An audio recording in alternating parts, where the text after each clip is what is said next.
महात्मा बुद्ध की एक और प्रेरणादायक घटना एक बार की बात है। महात्मा बुद्ध अपने शिष्यों के साथ भ्रमण कर रहे थे। एक गांव में जब वे पहुंचे, तो वहां के लोगों ने उन्हें आदरपूर्वक आमंत्रित किया और भिक्षा देने लगे।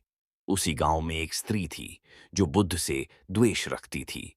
उसने सोचा कि अगर बुद्ध को समाप्त करना है, तो किसी चाल का सहारा लेना होगा। उसने चुपचाप बुद्ध के लिए एक विषैली खीर तैयार की और उन्हें भिक्षा में दे दी।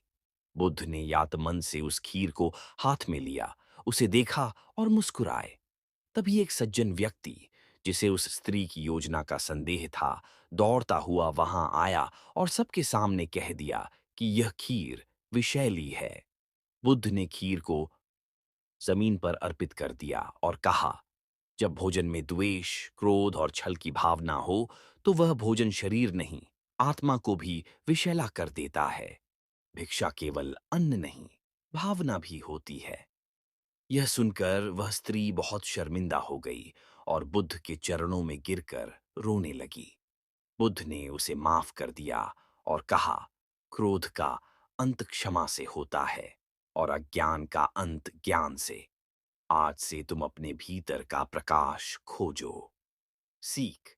यह घटना हमें सिखाती है कि क्षमा, करुणा और सत्य की शक्ति सबसे बड़ी होती है। महात्मा बुद्ध ने कभी किसी से बदला नहीं लिया, बल्कि अपने शांत स्वभाव और करुणा से लोगों का हृदय बदल दिया।